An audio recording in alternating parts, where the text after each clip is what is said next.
wheat, growing wheat, milling wheat, and being engaged in a community of grain lovers has held my attention for a number of years and is still doing so.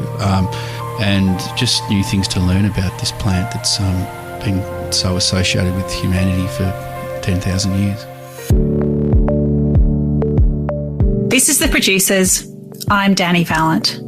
Jason Cotter grows heritage wheat and mills it into flour at Tuerong Farm on the Mornington Peninsula.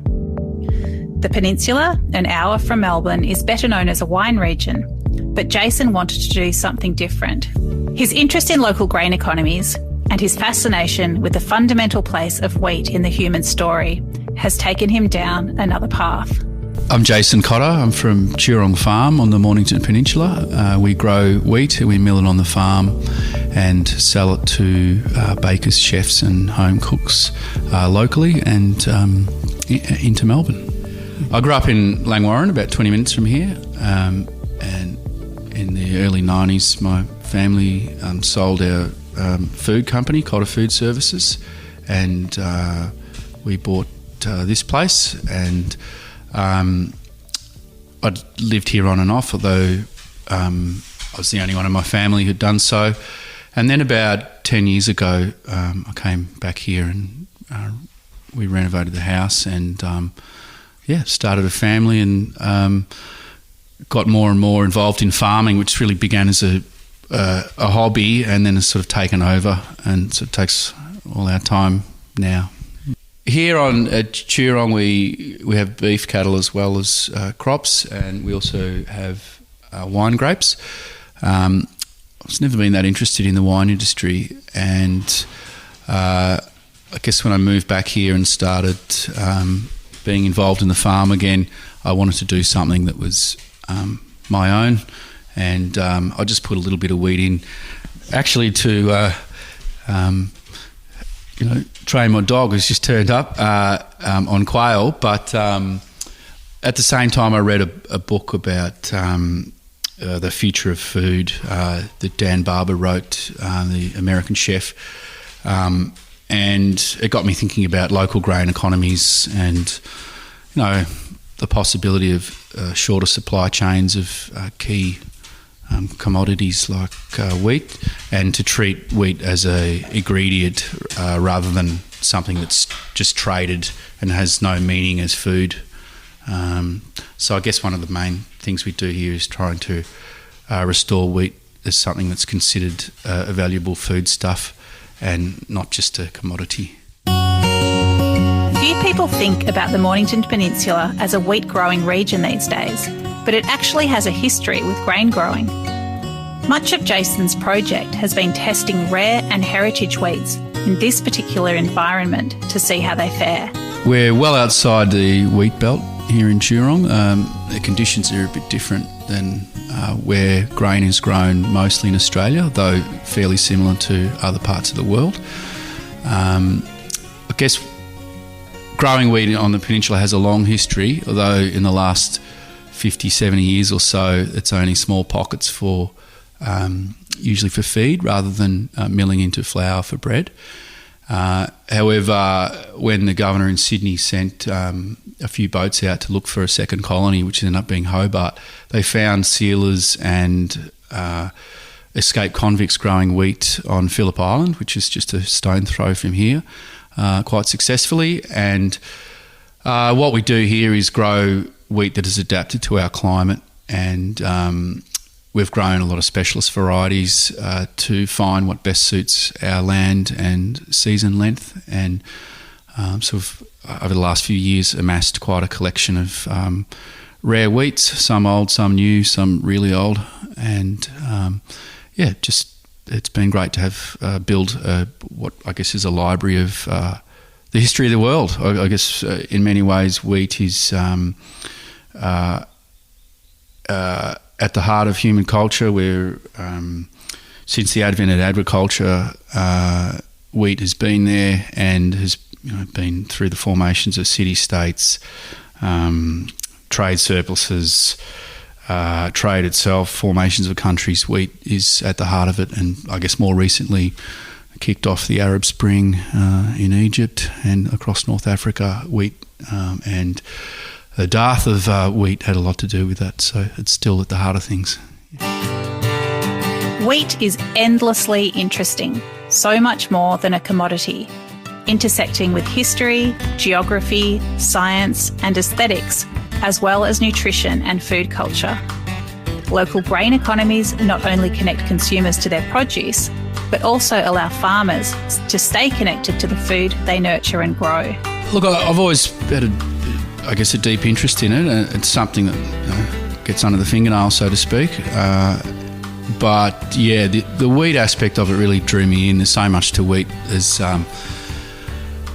there's the production and the food side of it, but then there's the aesthetics for wheat, the beauty of wheat, the cultural connections.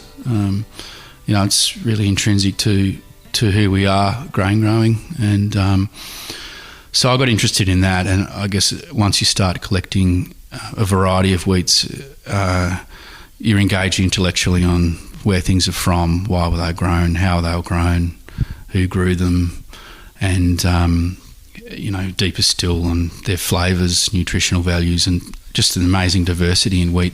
If you look at the human genome and how complex that is, and how it's not very often you run into your doppelganger, well, wheat's even more complex genetically than humanity. So there's a lot there, and we're only really, exploiting a narrow band of wheat genetics. And if you look back through the history of wheat, there's so much there that we could draw on for resilience in our agriculture, but also things like flavour potential, greater nutritional value. We can reintroduce a lot of those things that in some ways we've lost, or at least can improve upon. Wheat is a key global commodity, although Australia is a minnow in global grain trade. It's still an important part of our agriculture in Australia.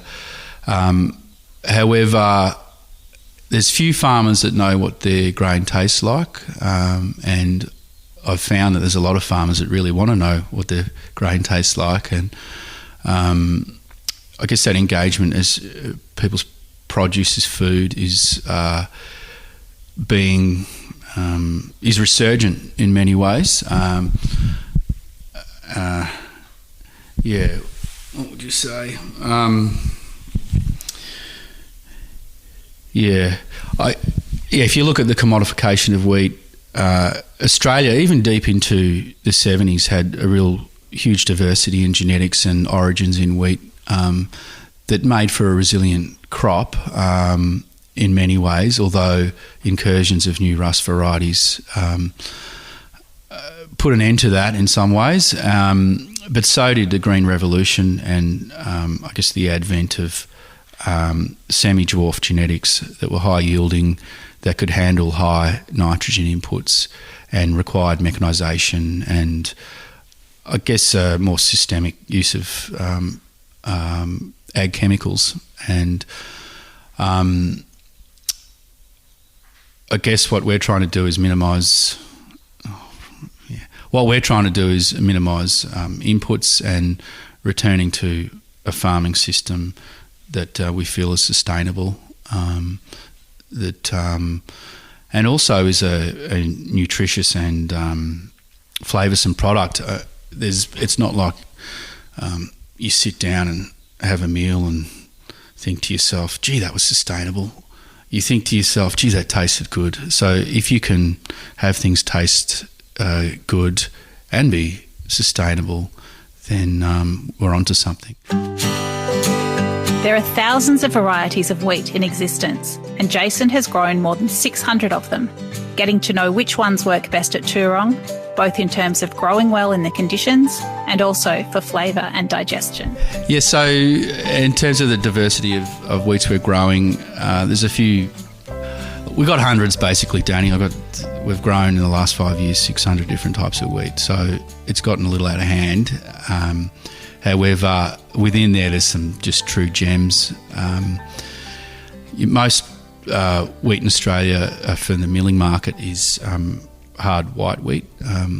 Although in the rest of the world, most of the milling wheat in, say, in the northern hemisphere is hard red wheat, and red wheat's actually grows better in this area because of the season length and also its ability to handle more provocative conditions like rain late in the season and what have you.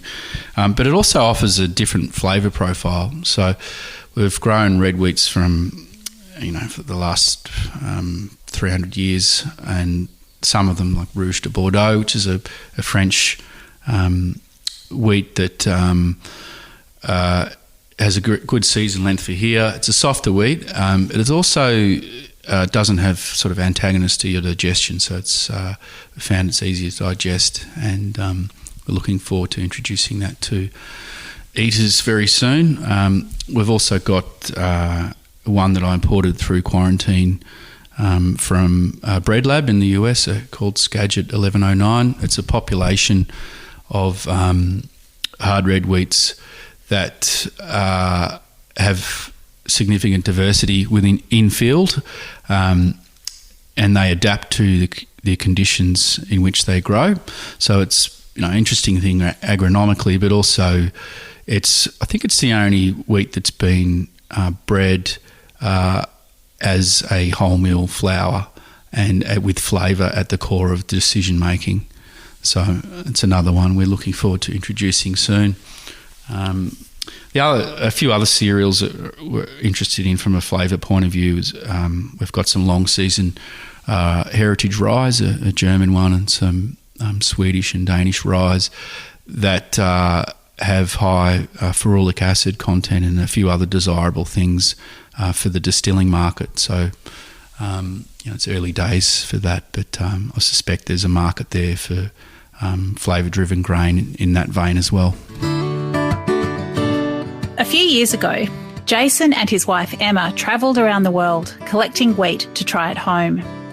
But the process of getting wheat safely into Australia is complex and time-consuming. Turning a teaspoon of seeds into a commercial crop takes years on top of that. So in 2018, Emma and I went on a collecting trip overseas through North America and later in Europe, and collected lots of different varieties of wheat. To bring them into Australia isn't that straightforward because of biosecurity and the wheat industry being very important to Australia.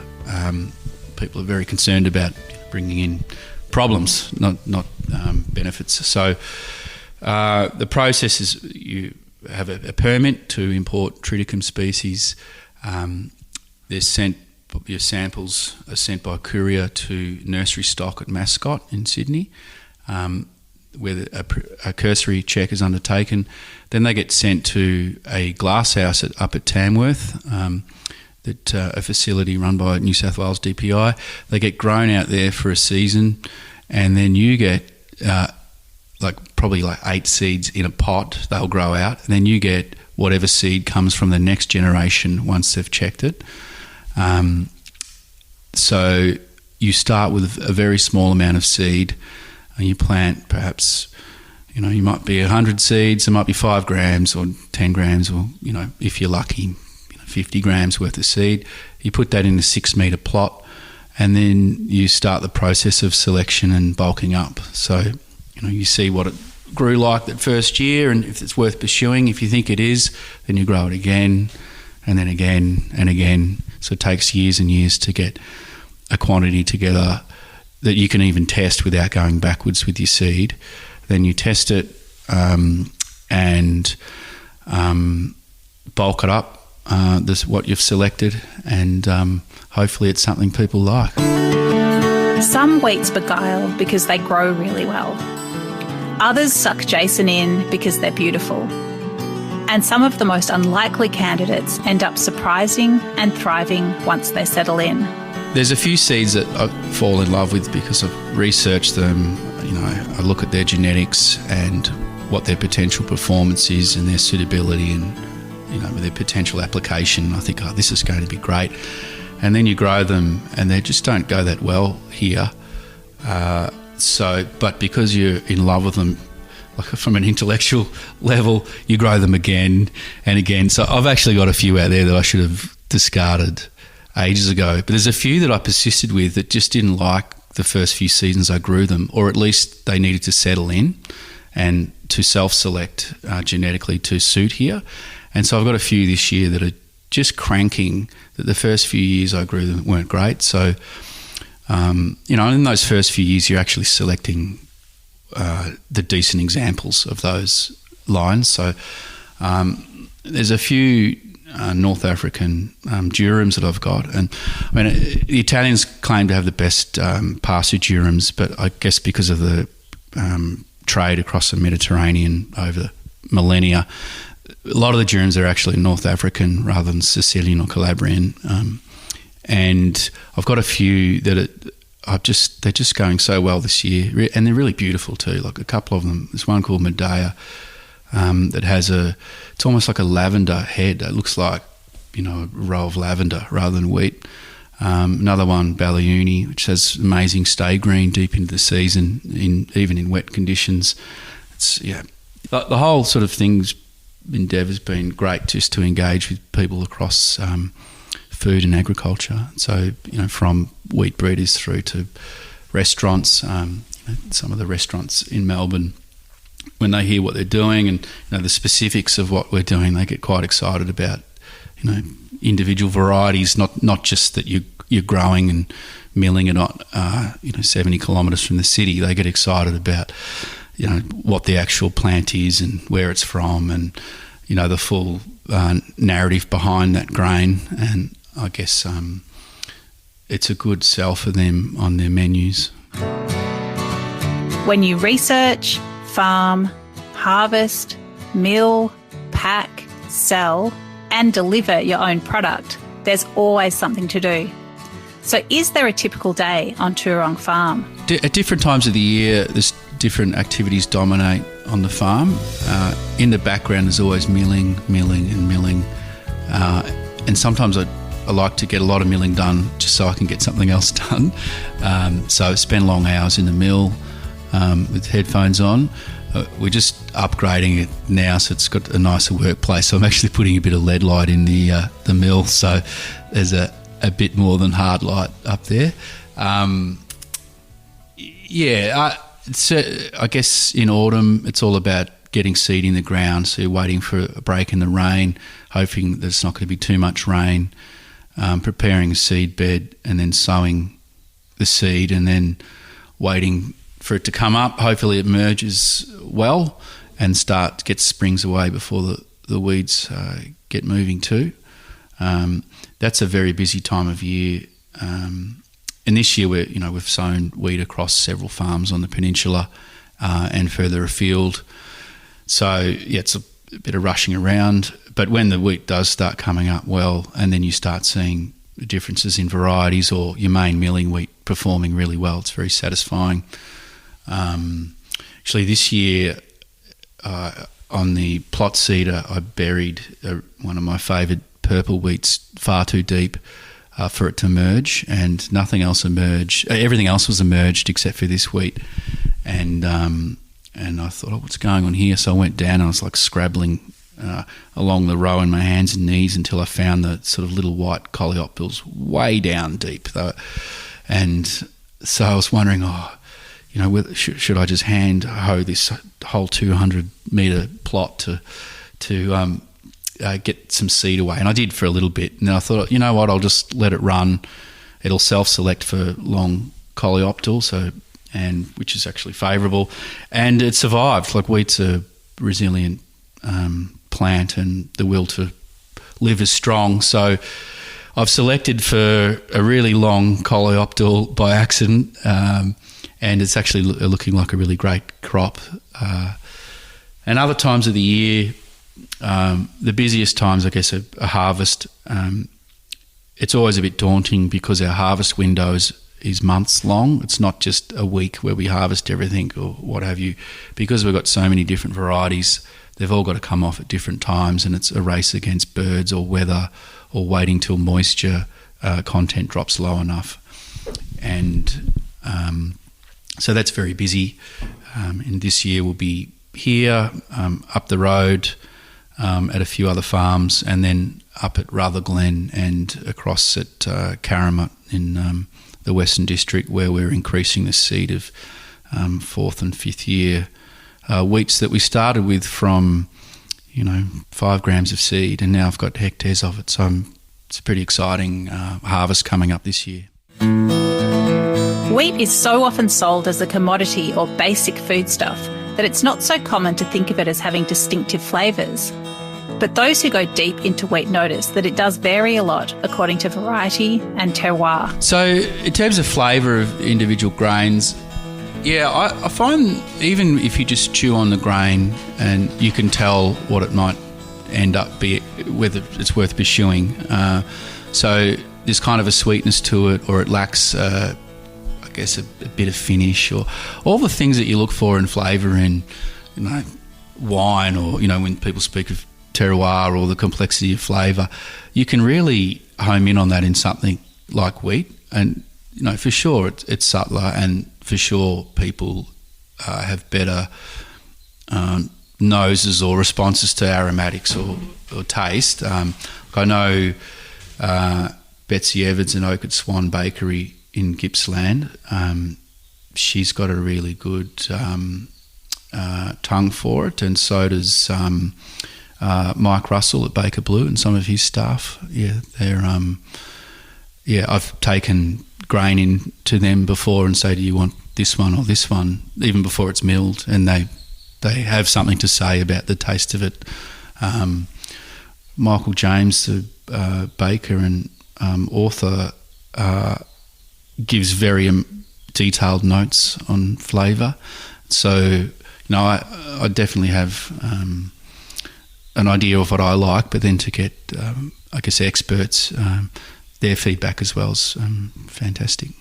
Wheat is beautiful, really. Yeah, there's few plants as beautiful as wheat, en masse or even individually.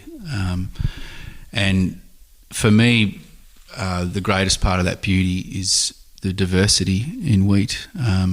If it doesn't matter what sort of day you had, if you go down into the trial plots where there's 200 different types of wheat growing, it's quite calming to be amongst such beautiful plants.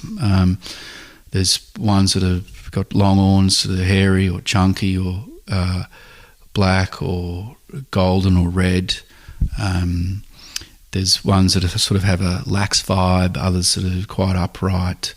There's ones that are strappy in their growth, others that have got fine straw. There is definitely something that has captured my sense of beauty for sure, that makes it all the more engaging to be growing wheat.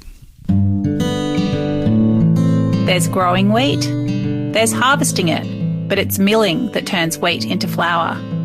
How does Jason tackle this crucial part of the process? We operate a couple of stone mills and a roller mill. At our end of the market, milling is about retaining a fair amount of bran and germ in the flour so that you retain the nutrition and flavour and the individual identity of whatever you're milling. So rather than reduce things down to the endosperm or the white part in the middle of the seed where you end up with a white flour, you end up with a creamy flour, or even a quite chunky flour that with its flavour and its nutritional value is as important as its performance as flour. So in doing that, you actually retain the full nutritional package in the grain, so you don't have to add like folic acid or niacin and things like that, is done with regular white flour out of an industrial milling process. The stone mills we have are different to most stone mills that operate. They're extremely slow, and the rocks are heavier and bigger. And we also have a sieve integrated into the mill, so that I return any bran that doesn't come through the initial cut into the mill until I achieve a desirable extraction level, so usually above 85% extraction.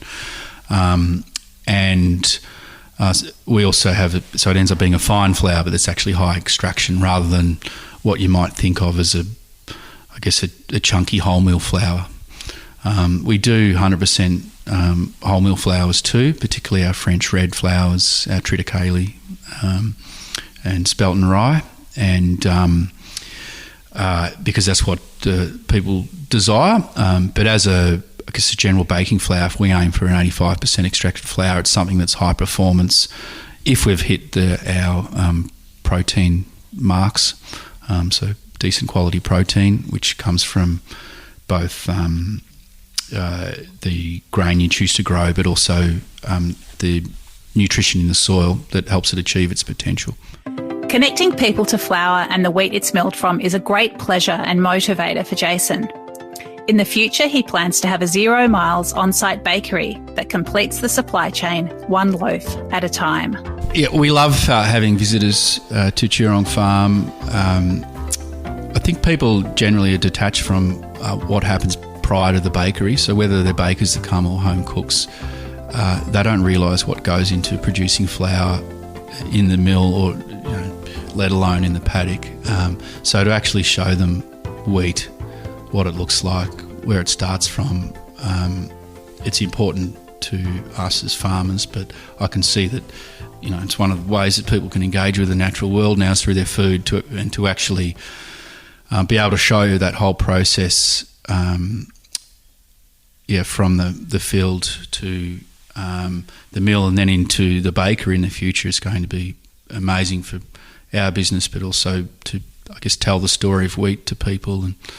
And the plan is to have a destination bakery that's part of the local food movement and an extension of, the small grains scene, and to have visitors that can see the wheat, see it being milled, buy the bread. We also intend to set up a display space that's,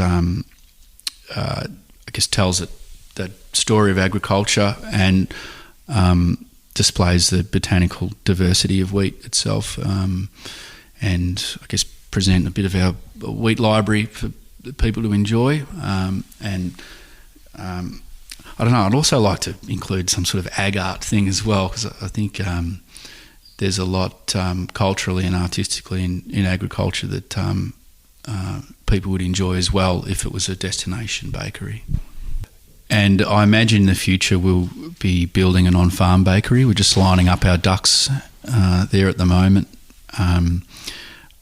It's, for me, a farm our size, we have to value add as much as we can. So, turning the grain into flour, selling it as a premium product milled in a particular way.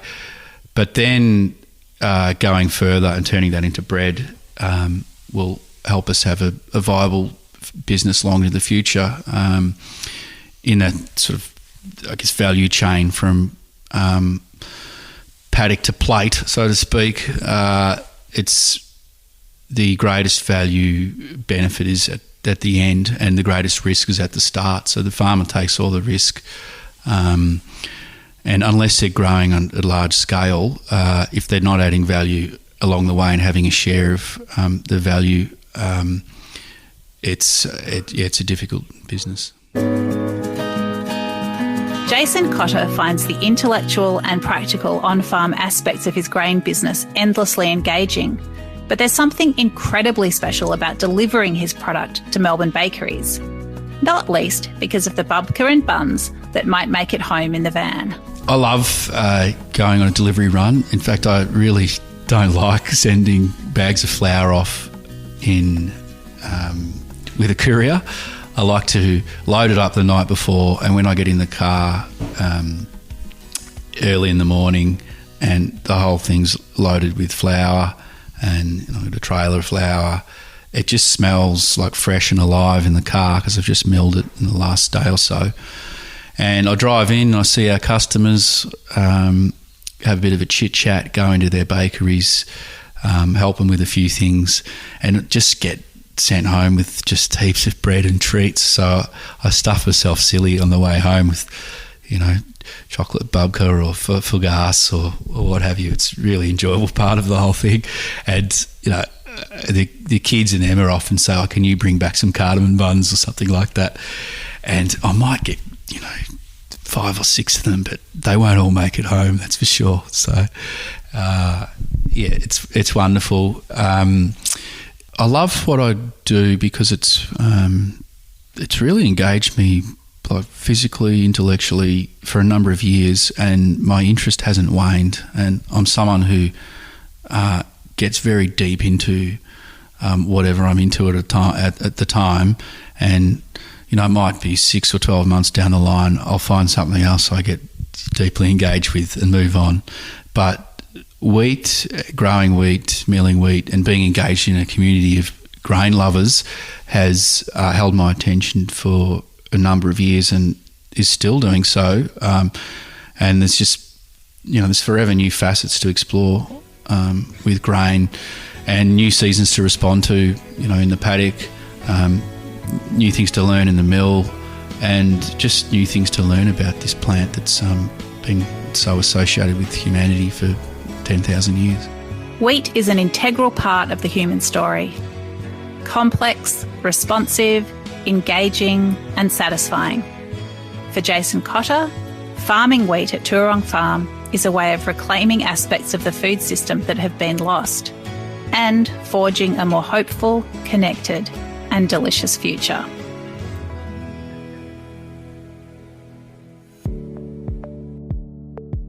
This is The Producers, a Deep in the Weeds production.